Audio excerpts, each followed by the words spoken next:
remembering the days, for I went away, way back in the hills over Vermont.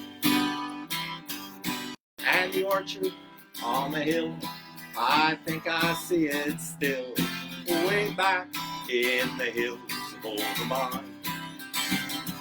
Oh, tonight I long to be where the catamount run free, and the rattlesnake can lie out in the sun. And hear the voices of the loons when the apple blossoms bloom, way back in the hills of old Vermont. There used to be a barn near the old fishing pond, way back in the hills of old Vermont. So many fields of hay, now gone with yesterday, way back in the hills of old Vermont. Oh, tonight I long to be where the catamount run free, and the rattlesnake can lie out in the sun. Near the voices of the loons when the apple blossoms bloom, way back in the hills of old Vermont. Well, everything has changed, nothing stays the same, way back in the hills of old Vermont. Like the old brown panther's roar, you won't hear that no more, way back in the hills of old Vermont. For tonight I long to be where the catamount run free, and the rattlesnake can lie out in the sun. Near the voices of the loons when the apple blossoms bloom, way back in the hills of old Vermont. But when the rains came down and flooded many towns, way back in the hills of old Vermont, all the neighbors lent a hand for the loving of the land, way back in the hills of old Vermont. Oh, tonight I long to be where the catamount run free, and the rattlesnake can lie out in the sun. Near the voices of the loons when the apple blossoms bloom, way back in the hills of old Vermont. How you doing? This is Rik Palieri here from Songs and Stories for Hard-Hitting Times, and I can see some folks are on the screen. Rhonda, Scout, Merrick, I see your comments, so that's good. It's great to see some folks here, and it's always great to be here and to sing for you. So let's see, singing along, that's good. I see your post though, Rhonda. You know, it's been a kind of a interesting day today. I've been thinking a lot about, you know, like watching the news. Mariana and I were watching the news and watching the spaceship kind of, you know, go up into the sky, and thinking about, you know, I don't know if anybody remembers the books like Martian Chronicles and some of those science fiction things, and you know, talking about average people, you know, having rockets in their backyards, and I was thinking about that, and I think I might have sang this song before, but I thought it was good to sing it again. I got to just get my guitar here. Oops. Stand up, put this one back, get this one here. Oh, switcheroo here. Oh, and, you know, I was thinking about the first memory that I have of being, you know, really, really a small child that stuck with me was the day that the Sputnik went up into space. I remember being, you know, there and the black and white TV, and I must have been really, really young at the time, but I still remember that. And so this idea that feeling that you were, you were born into this space age, and not realizing how that would affect you. And I wrote this song a while back. Hopefully my hands are going to continue working.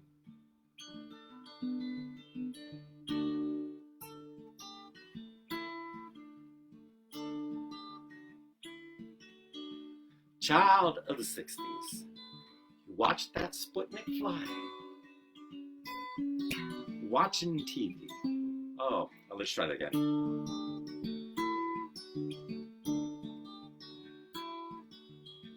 Child of the 60s, you watched that Sputnik fly, just a latchkey baby watching TV, learning to survive, sharing your house with Captain Kangaroo. Soupy Sales, George and Paul, John and Ringo too. When you first went to school and heard the air raid sound, Khrushchev said he'd bury you beneath the cold, cold ground. You bowed your head underneath your desk and then began to pray, hoping that the atom bomb wouldn't fall on you today.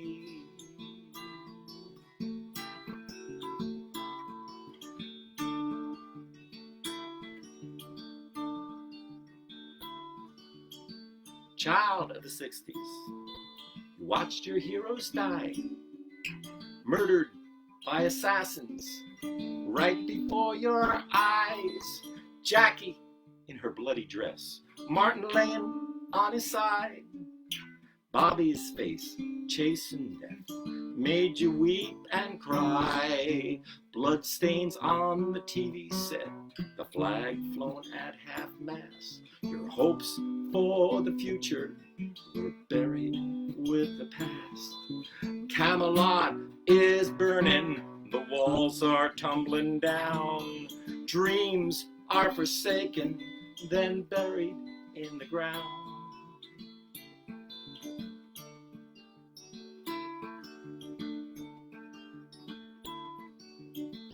Child of the 60s, with your long flowing hair, you believed in love and peace, freedom everywhere. Marching to Washington, you held your head up high, telling Richard Nixon, Vietnam's no place to die. The newsreels told the story, but Nixon had no shame, sending young lives to die. The war we fought in vain. Now you cry with vets, and you mourn for the dead, and hope we learn a lesson for the rough times ahead.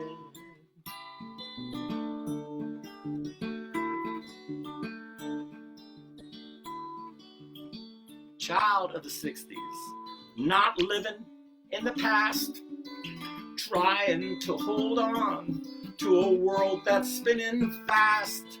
Cyber dreams in outer space with both feet on the ground, talking through the universe while the world spins round and round. Talking through the universe while the world spins round and round and round.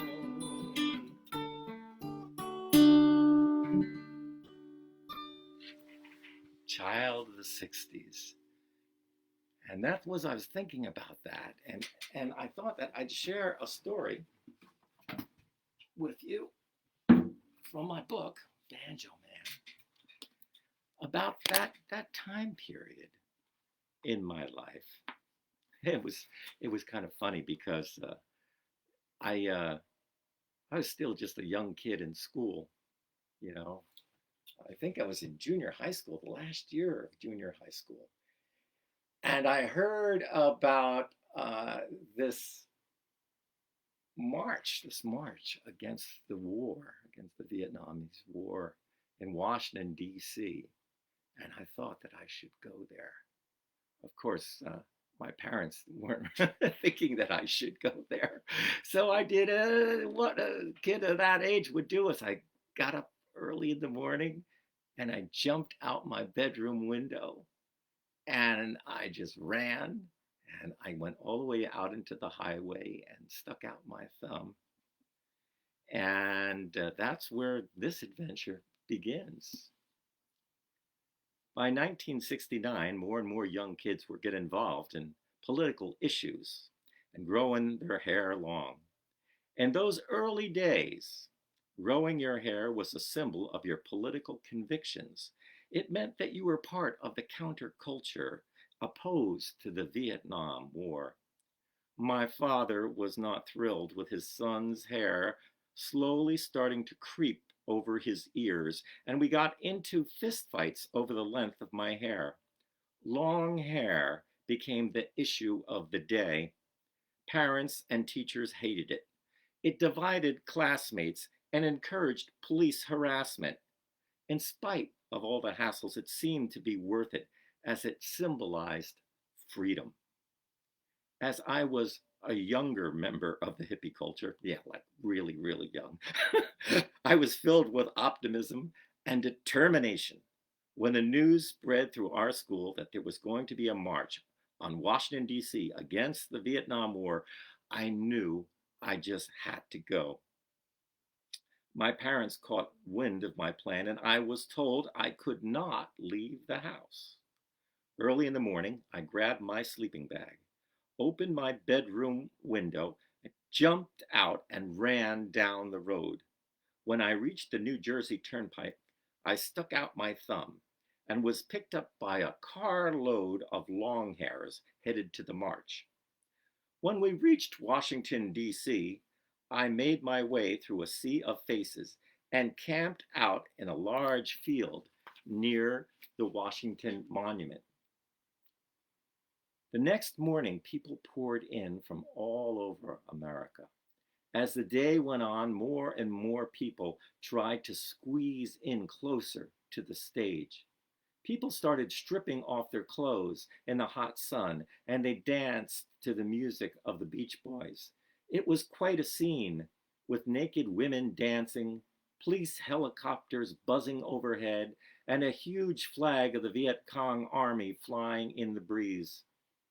The stage, filled with famous speakers, thousands of protesters punched their clenched fists into the air and chanted, "Stop the war! Stop the war now!" As I sat and listened to the speeches, I realized that the air was so thick with marijuana that you only had to take a deep breath to get stoned. The heat of the day became so extreme that I needed to get up and walk around.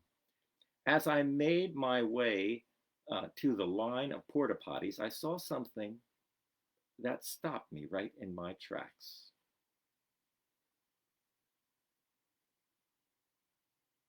There, lying on the ground, was a young man who had passed out, and much to my disbelief, he had a muddy sneaker print embedded on the front of his face.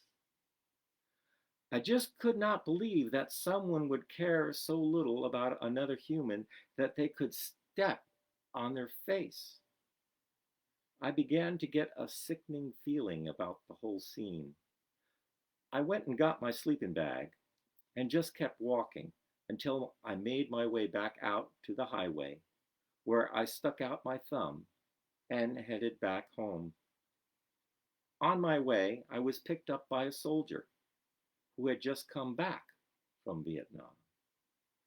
I told him about the rally and why I came and how I was opposed to the war. "It's an unjust war," he agreed.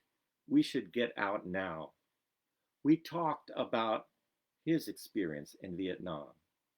Then he wished me luck and said that maybe our dream would come true and this war would end soon.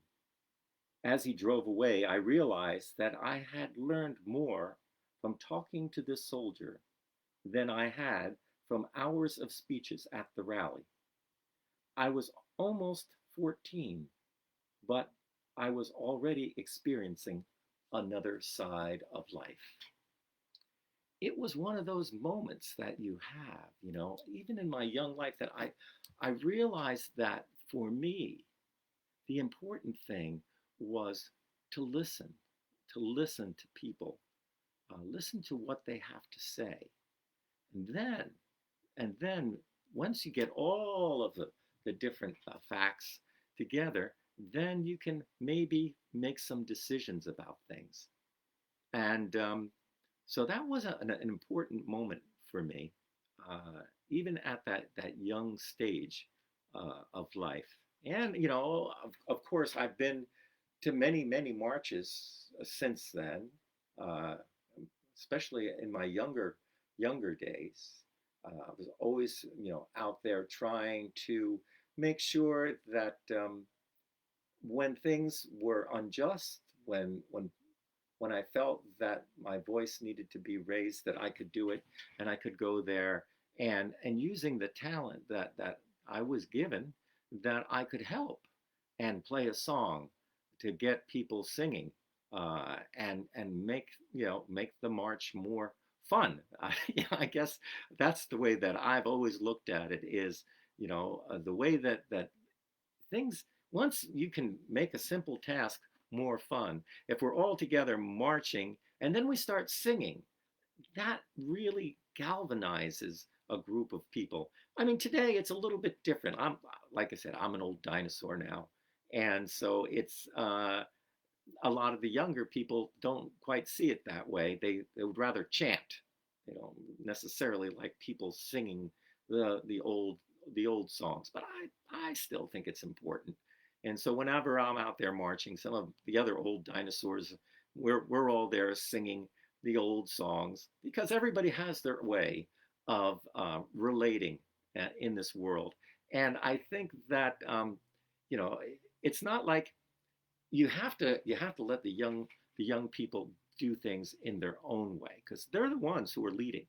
We're, we're at this point, we're kind of just following along, trying to keep in step, and they're the ones out in the front where they should be, and we're there to support them. uh, but it's also good that we don't get to the point where we're just not doing much of anything, but continue to do things the way that we're used to doing them too. There's enough room at a protest for people to be able to chant, find another place way back in the line where you can get together and keep singing along. And that's the way that I kind of look at life in general. I was just asked about doing uh, a peace walk for the anniversary of the dropping of the atomic bomb of Hiroshima. And for Mariana and I, this is a really important day in in our family's life, because her mom was a peace activist, uh, and she spent most of her life out on the picket line, protesting. And she lived into her late 90s, uh, and she passed away on that day. And Mariana's brother Steve, who was a scientist, also passed away on the same day. And the day also has other significance. And if you read my book Banjo Man, you'll understand, because it's too hard of a story to get into. But I really think that it's important. So I will be there with the folks, and do it in their way, as far as they just want me to play some music as they kind of walk down, and put little boats into the water with candles, and think about peace. Um, I think that's mainly what we want to do, because it's so important these days. I mean, we're going from this idea of you know, Jeff Bezos sending his missile thing up into the air, to the whole idea of being worried about you know about nuclear war, about other types of missiles flying. So it's important, once again, that on that day that we think about what happened uh, on that day, and how that bomb came down. And while it might have ended the war, as people say, it also cost a lot of innocent people who weren't soldiers uh, their lives. And it's important to remember that. Now, I wanted to sing another song. I'll get my 12 string back here. My arm's still healing a bit. Uh, and so don't, if I seem like I'm a little bit stiff or something, that's the reason why. Um, and this one goes back. I thought I'd read two stories. One that was pretty significant in that way, and one that was more of a personal story uh, that goes like this. We lived on Roosevelt Avenue. Just down the street was a large lake with railroad tracks running alongside it. Down the tracks from the lake was an old factory. In front of its entrance sat two old rusty rails from the original Camden Amboy Railroad. There was a historical marker next to the rails indicating that they once were part of the line where the historic John Bull engine ran. I would often play around those two hunks of steel and imagine the big steam engine puffing and blowing smoke as it ran down the tracks. Even as a young child, I was already fantasizing of adventures and exotic places. I would spend hours walking up and down the wooden railroad ties and wonder, where do these tracks lead? I was a bit of a dreamer as a child. I was a loner, and some could say a bit melancholy. I lived inside my head most of the time. I never liked school. I would do anything possible to avoid getting there. Often I walked backwards to school just so I would not have to look at the building.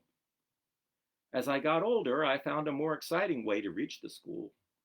Walking alongside the railroad tracks, I would wait for the early morning train to come. And then, like clockwork, the big black engine would come rushing by. After the engine had passed, I would run alongside the tracks, hop aboard, and grab onto the side box car ladder. When the school came into view, I would leap off the train. I found out that it was a lot easier to hop onto a moving train than to get off one. When I would let go, the force would throw me to the ground and I would rumble and tumble along the rocky ballast near the tracks, often scraping up in my knees. Of course, my parents had no idea that I was hoboing my way to to school. In fact, they were working so hard, my father working nights and my mother working days, that they had no idea of what I was up to at all.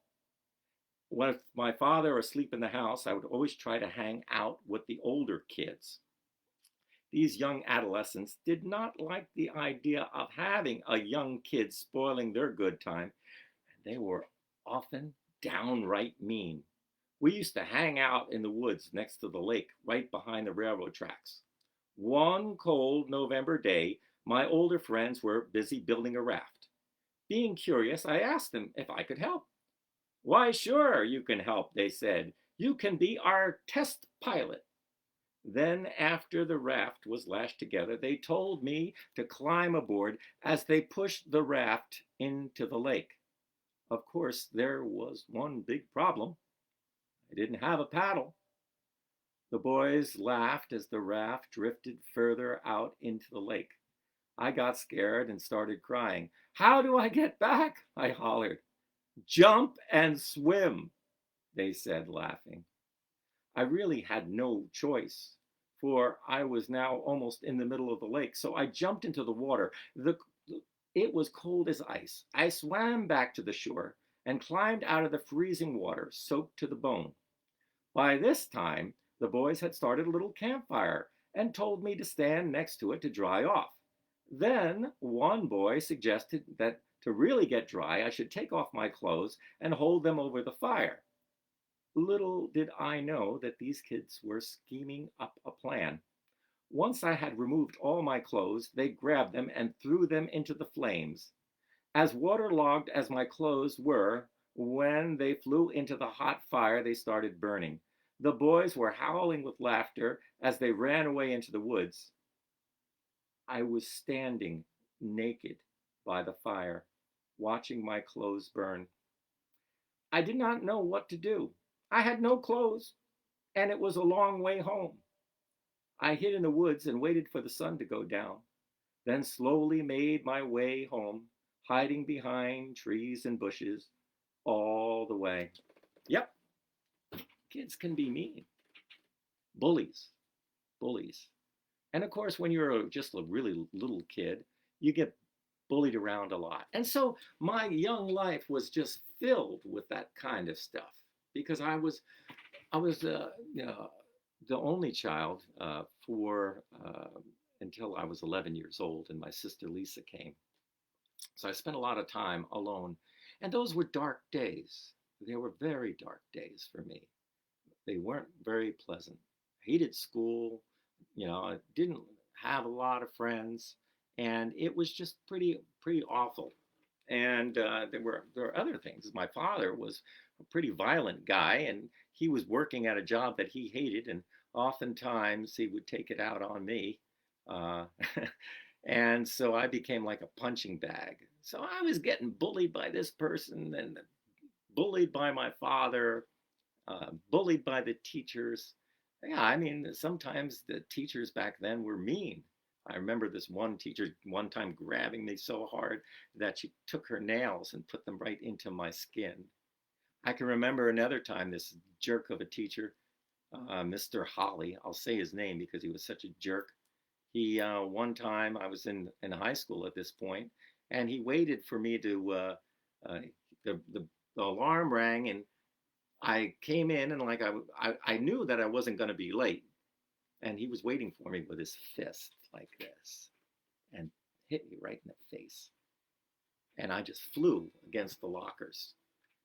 And then they marched me down to the principal's and called my father, who got up from his midnight shift, and he was angry.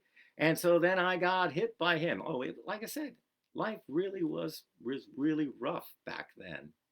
And I really didn't know, like, would my life change at all? I felt, like I said, like I was living in this dark cloud. And I was getting into music, and I found out, I was getting into the banjo, and I started reading about Pete Seeger. And the more I read about him, the more that like he became, not quite that early, but he would become a father figure to me. And that first time he had a concert that was nearby, I had only listened to him on the recordings, and then he was playing at Douglas College, and at the Douglas College, I did what I would do is played hooky. I played hooky that day, hitchhiked down there. My hair was pretty long back then, and I slipped inside the little chapel, and the whole room was filled with people, all of these young students. And there was Pete on stage with his big guitar and banjo. And he threw out his arms, and everybody sang along. And I was sitting there, and I'm looking down, watching Pete. And all of a sudden, and it sounds kind of crazy, but really, something happened inside me. And I felt like my body was filling up with light. And and I really felt like this transformation. And right after the show, Pete had invited people backstage to sign a petition against the war, and I went back there, And so I got to meet Pete for the first time. I asked him a question. I said, uh, Mr. Seeger, why do you play the banjo? And Pete smiled and he goes, because I like the tone. And that was all I needed, that he gave me that confirmation of being this person that would take the time to answer this young boy's question. So it was years later that I was out on the road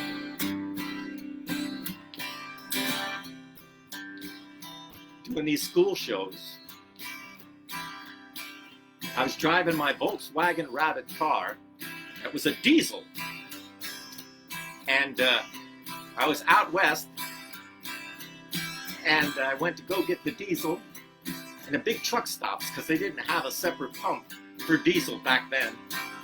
I walked in, and the woman was running the cash register. She looked at me and she said, "Hey, bud, which rig is yours?"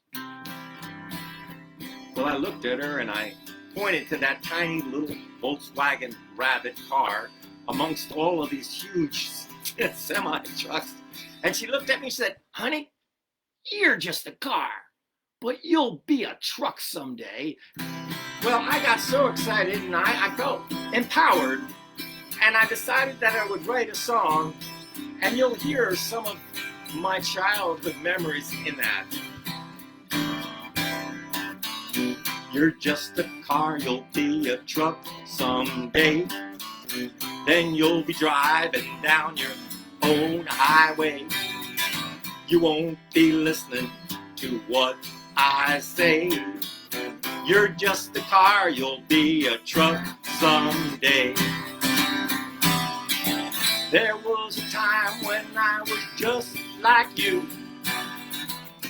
I could hardly fill my own shoes. Those were days I was bound to lose, when all I did was cry the blues. You can help me now. You're just a car, you'll be a truck someday. Bump, bump, bump, bump. Then you'll be driving down your own highway. You won't be listening to what I say. You're just a car, you'll be a truck someday. Then I got older and life got worse, like I was under some evil curse. A lonely frog near wishing well, waiting for a kiss to break my spell. You're just a car, you'll be a truck someday. Then you'll be driving down your own highway. You won't be listening to what I say. You're just a car, you'll be a truck someday. Then one day I got the gift of song. My eyes opened as I sang along. The clouds had lifted, the night had gone. The first time I sang my own song. You're just a car, you'll be a truck someday. Then you'll be driving down your own highway. You won't be listening to what I say. You're just a car, you'll be a truck someday. Well, I can't tell you, and I don't know which is the right road for you to go. Just live by the school that you were taught, and sing with the love that is in your heart. Last time, help me now. You're just a car, you'll be a truck someday. Then you'll be driving down your own highway. You won't be listening to what I say. You're just a car, you'll be a truck someday. So that's it for today. tomorrow, early in the morning, for all of those folks who are on the Cafe Kokomo, Kokomo Kids Cafe, I will be filling in for the mighty Kokomo Kid and singing some songs and doing, I'm going to do the roll of pigs and all the things that I'm supposed to do. And I think we're going to have a good time. So until I see you here next week, tune in tomorrow if you can. This is Rick Palieri in the hills of old Vermont, wishing everybody a very happy week. All right, goodbye now. Bye bye.